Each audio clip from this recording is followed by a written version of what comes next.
Kembali di Startup Pitch X bersama saya di Ferdinand, kita akan membahas tentang pitching, yaitu mempitchingkan ide bisnis Anda kepada investor. Ini saya ditemani oleh Benny Cha dari Indogen, yang merupakan seorang narasumber dari partner kami.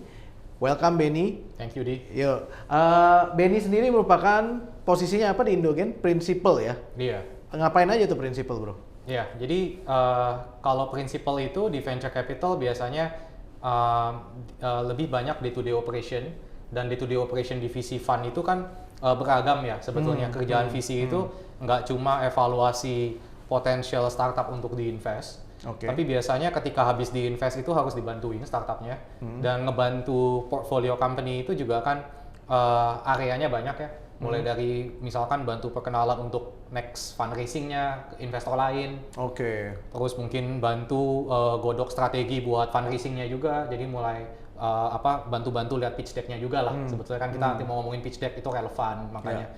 Terus next-nya itu juga adalah kita ada fundraising kalau di VC fund. Fundraising itu kan sebetulnya kita sebagai VC itu kita invest ke startup. Cuma uangnya itu dari mana modalnya, dan itu kan biasanya harus fundraising juga.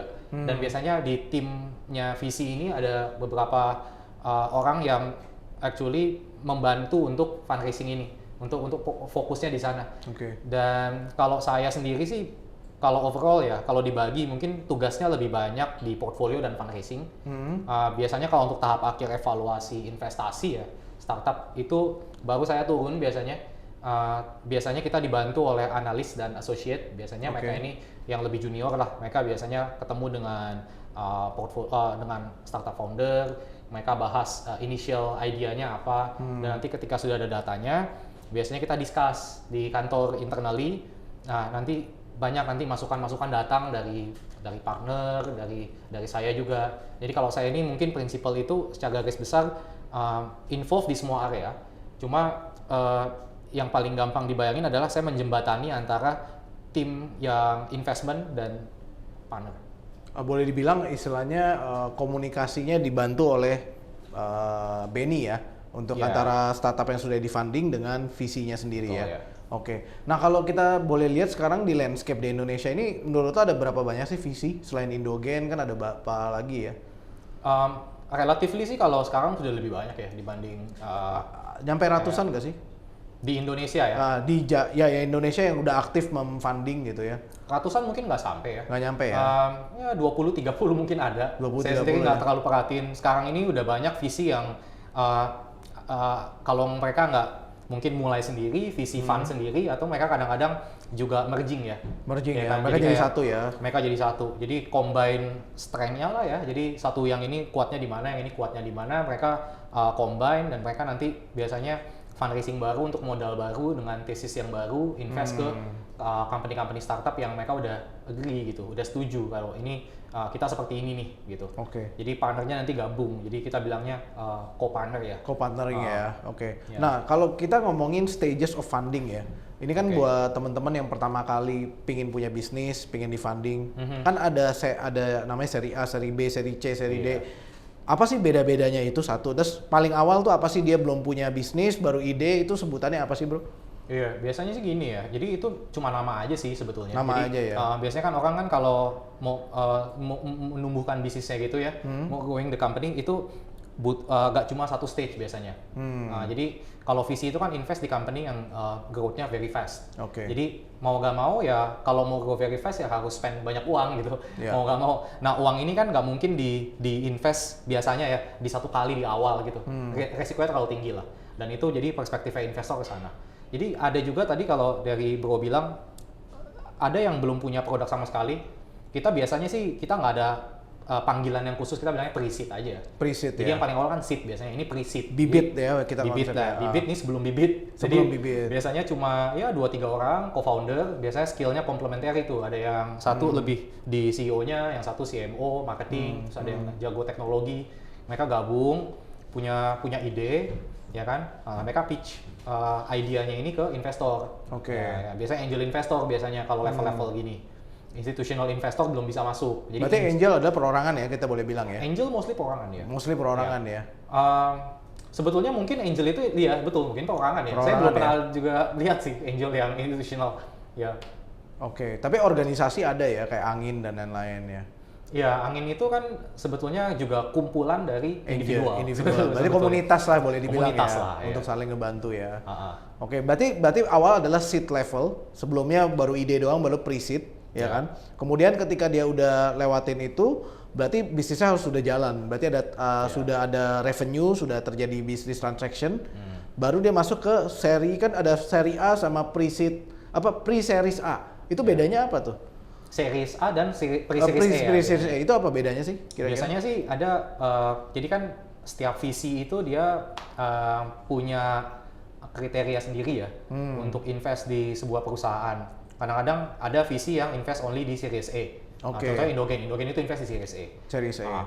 Nah, untuk masuk ke Series A itu kan kriterianya juga lumayan nggak gampang ya. Kadang-kadang itu lumayan intimidating bahkan buat orang-orang yang baru mulai gitu ya. Biasanya revenue udah harus ada sekian. Oke. Terus mungkin fundraisingnya itu juga consecutively udah berapa banyak. Ya, jadi udah ada experience raising capital. Timnya pun udah biasanya harus strong. Udah enough lah buat subjectively dari VC ngelihatnya itu udah enough lah buat dapetin Series A.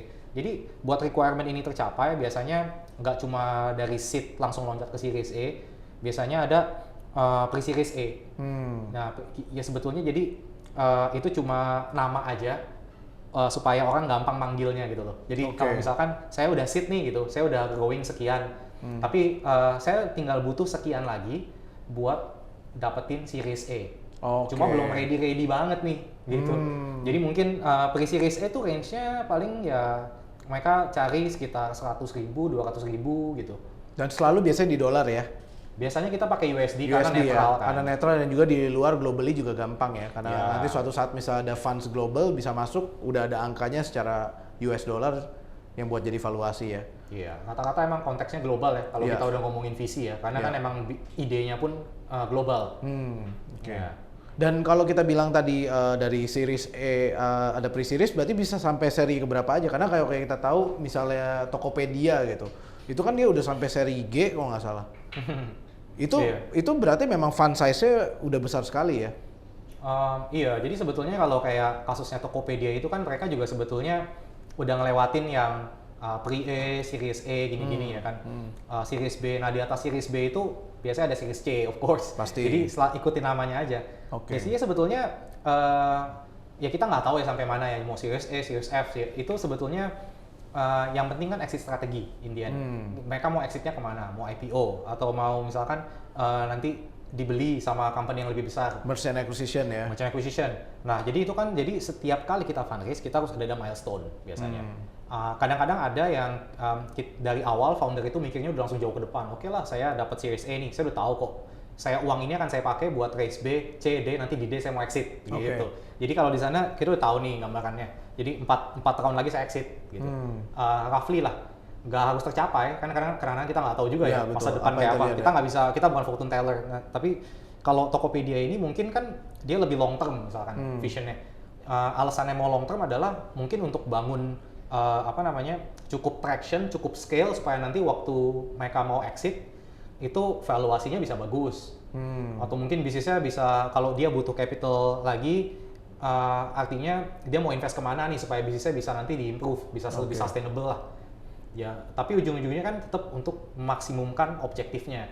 Sukses untuk bisa dapat objektifnya ini, yaitu ya exit, mau IPO atau mau apa. Jadi jembatannya ya kita mau panggil apa aja ya terserah sebetulnya, mau G, H, I, J gitu. Nah di Indonesia ini udah ada berapa sih yang benar-benar totally exit gitu? Jadi benar-benar si founder menjual semua sahamnya. Kalau itu kan sebetulnya kita nggak pernah tahu ya kalau foundernya udah betul-betul menjual atau kalau kita baca kan, kalau di berita ada tiket.com, Pak Natali Ardianto, Gary Undarsa kan pada menjual full ke grupnya Jarum ya. Nah itu yang benar-benar seperti ini banyak nggak sih angkanya? Exit full? Angka dalam segi maksudnya dalam jumlah kuantitas, bukan deal size ya, kuantitasnya. Oh, kuantitasnya. Ya kita lihat ada beberapa sih ya sebetulnya kan. Jadi kayak misalkan itu Mitrans itu kan dibeli tuh sama Gojek ya. Ya sebetulnya kasus-kasus sudah terjadi sih beberapa sih. Ya, cuma mungkin kalau banyak sekali mungkin ya kalau relatif kan. Relatif kita bandingin ke China, ya of course nggak sebanyak itu. Iya. Kita bandingin ke Amerika juga of course nggak sebanyak itu. Dan di Amerika lebih banyak IPO misalkan. Kalau di Indonesia yang IPO misalkan contohnya apa tuh teknologi Kios On misalkan. Kios On, ya. Itu udah IPO. Jadi Udah mungkin IPO. ya kita bisa juga hitung itu sebagai exit kan. Iya. M&A mungkin yang lebih yang lebih kita tahu kan yang masuk di media aja. Supaya ada juga yang nggak masuk di media. Nggak masuk di misalkan. media, betul. Jadi nomornya lebih kurang ya mungkin sama ya, nggak banyak sama yang kita lihat di media. Jadi kalau relatif banyak tuh relatif ya, mungkin di sini sedikit nggak kalau relatif to US atau to China ya. Tapi setidaknya kita sudah punya ya case study lah, apa yang sudah pernah exit ya. Ada. Kadang kan pasti teman-teman bertanya nih, ada nggak sih yang orang di funding tapi akhirnya nggak exit kan? Iya, ada sih. Ada juga banyak ya, dan banyak kali duluan malah nggak exit Banyak ya. relatif juga ya. Iya, oke. Nah, kita ngomongin secara exit strategy. Berarti sebagai VC harus selalu memikirkan tentang bagaimana membawa startup itu ke seri exitnya ya. Ya, jadi sebetulnya menurut saya ya, sebetulnya yang bagus itu adalah ya sudah mikir exit sih. Jadi Sudah mikir exit dari ya awal. udah mikir exit dari awal. Exit kan bisa 3 sebetulnya. In general ya, jadi mau exit lewat IPO, mau exit lewat nanti pasar sekunder, ada juga terjadi. Jadi ada pertukaran saham di in between fundraising gitu. Ya, in between fundraising. Tapi ya dan yang ketiga itu M&A kan, M&A ya dibeli full. Ya sebetulnya kalau untuk VC kan kita invest ya, investasi ini kan harus balik kan ini. Gampang aja, jadi modal invest balik lah, dengan profitnya. Cuma dengan 3 cara ini bisa balik kan. Jadi di sana kita kan meskipun nggak secara formal kita harus tekankan ke foundernya kalau kalian tuh harus ikutin cara kita untuk pilih option 1, 2 atau 3 nih. Kita tetap punya gambaran ketika kita evaluasi company. Ini nih kayaknya yang paling gampang itu exitnya lewat sini deh, atau lewat sini deh. Dan dari discussion dengan foundernya kita bisa dapat gambarannya, chance-nya itu seberapa besar. Ya, jadi menurut saya ya itu harus dipikirkan. Harus dipikirkan ya. Kalau harus ya harus gitu. Ya, jadi penting untuk para startup juga harus memikirkan nggak cuma running the business tapi juga harus tahu exitnya ya. Karena mungkin aja di mana industrinya sudah jenuh. Dan dia harus exit ya. Contoh misalnya di industri ya kayak kita bilang minuman seperti bubble, seperti kopi, udah sangat sulit mendapatkan pendanaan kan ya. Dan juga exit strateginya harus dipikirin, apakah ada yang beli lagi atau tidak. Itu. Dan kadang juga yang tahu sedetail itu kan biasanya foundernya ya kan. Yang lebih tahu market itu foundernya sebetulnya. Kita kan cuma nerima aja nih apa yang dia omongkan, kita cerna, kita analisa, dan kadang-kadang kita kasih juga masukan kan. Kayak oh ya apa ini betul seperti ini ya. Kita lontarkan pertanyaan-pertanyaan yang mungkin yang boleh ngebantu dia juga kan, ngarahin ke sana kan supaya kita dapat informasi. Nah, kalau kita lihat apa sih yang dibenci sama VC ketika ketemu sama startup? Maksudnya gini, ketika si startup meminta dana tapi ternyata dia kurang banyak apa gitu atau nggak siap atau apa, gimana sih? Apa sih yang nggak disukain ketika dalam lagi proses pengenalan atau minta funding? Jadi visi itu kan ada banyak ya. Jadi itu banyak juga relatif ya. Di sini mungkin kalau di Indonesia yang seperti tadi lah jumlahnya 20-30 ya. Nah, mereka ini strategi investasinya beda-beda. Dan jadi yang biasanya visi nggak suka itu adalah ketika kalau founder itu pitching, dia nggak research gitu loh. Jadi kayak misalkan visi ini nih saya misalkan baru cari misalkan seed funding lah misalkan. Seed funding itu kan sebetulnya ada visinya yang bisa invest di seed. Untuk Series A ada visi. Ada sendiri ya. Nah, jadi karakternya si visi sendiri harus dimengerti ya sebelum kita masuk buat minta pendanaan juga ya. Jadi nggak membuang waktu ya. Iya, terutama dari traction-nya. Jadi traction itu kan misalnya progress-nya dia dan uang yang dia minta itu kan ada relasinya ke stage-nya dia kan. Jadi yang sering saya lihat orang founder salah adalah dia nggak research dulu nih visinya yang mana, dia main pitch aja, dia main email aja, kan sayang sebetulnya. Dia harusnya kalau dia research dia bisa lebih targeted gitu. Ini jadi lebih efisien waktunya dia, kan founder tuh sibuk sekali tuh. Founder sibuk sekali lah. Dan si venture owner juga pasti sibuk sekali ya. Dan sayangnya kalau kayak gini kan jadi membuang waktunya dia, membuang waktu visinya juga, malah nanti visinya jadi persepsinya negatif duluan.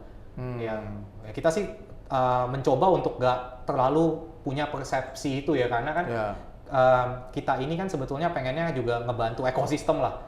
Ya salah-salah dikit wajar lah. Orang kan founder juga kita ngerti sibuk, jadi mungkin nggak bisa terlalu banyak research. Cuma at least dari sana kalau menjawab pertanyaan yang tadi, itu biasanya sih yang saya lihat discussion yang orang kayaknya agak apa sih namanya ya? Biasanya agak benci sih kalau hal itu terjadi gitu. Betul. Ini kok kayaknya nggak cocok sama stage kita ya. Jadi in the end kita mau reply nolak juga kadang-kadang nggak enak. Ada yang nggak enak, yang kadang-kadang lebih bagus ditolak aja dan kita kasih penjelasan. Cuma kadang-kadang kan jadi apa? Kadang-kadang ada yang sensitif juga, kita juga nggak enak. Baper-baperan banyak ya? Ya takutnya. Kita kan juga nggak tahu dia baper atau enggak. Tapi jadi kan itu bikin situasinya jadi susah. Di kita susah, di dia susah juga kan. Iya. Oke, menarik banget ya. Untuk teman-teman nanti kita akan bahas lebih banyak lagi. Tapi kenapa kita mengundang Indogen? Indogen adalah salah satu visi yang memang sekarang ini udah akuisisi bukan akuisisi, melakukan pendanaan untuk berapa startup so far? Iya, kita udah 18. 18 dan udah exit udah 4 ya? Exit udah 3. Udah 3 ya? Tahun ini plannya ada 2 lagi. Oke, 5. Yang satu mungkin di M&A, satu mungkin melalui IPO ya. Nah, jadi total hopefully sih akhir tahun bisa 5 ya.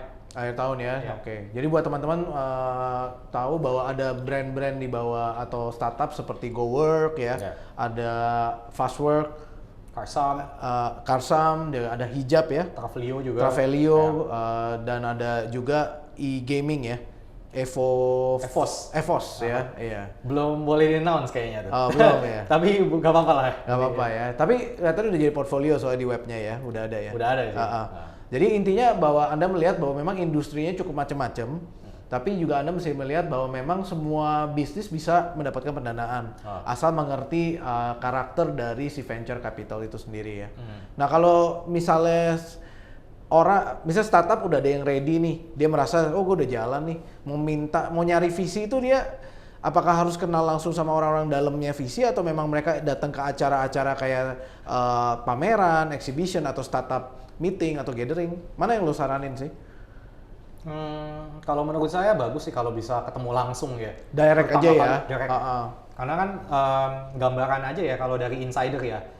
Kita itu lihat pitch deck sehari bisa 20, 30. Jadi easy to miss lah. Ya ini 20-30 ini udah mengcombine yang kita ketemu, yang dia email ke kita, dan ya yang kita keluar juga ketemu. Dan ini tiap hari terjadi dapat 20-30? Iya, bahkan mungkin ini underestimate ya, karena 20-30 ini sepertinya itu cuma yang email ke kita deh. Yang saya bisa measure kan itu.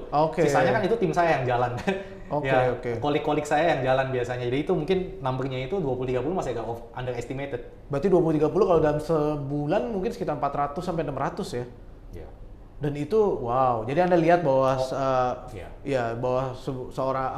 sebuah visi juga punya kesibukan yang sangat sibuk, mengakses bisnis mana yang cocok untuk mendapat pendanaan ya. Dan tahun 2019 ada berapa yang diakses dan berapa yang dapat funding?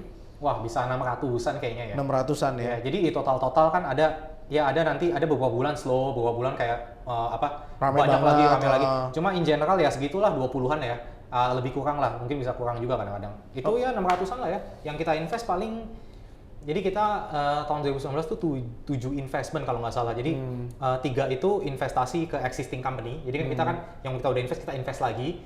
4 yang baru kan. 3 yang baru, 4 yang existing. Oke, kita akan bahas lagi nanti tentang bagaimana membuat startup pitch deck yang menarik supaya bisa diikuti, apa aja poin-poinnya yang penting yang perlu diperhitungkan oleh setiap startup ketika mengajukan pendanaan. Terima kasih dari saya, Di Ferdinand dari Startup Pitch Deck LifeX Academy.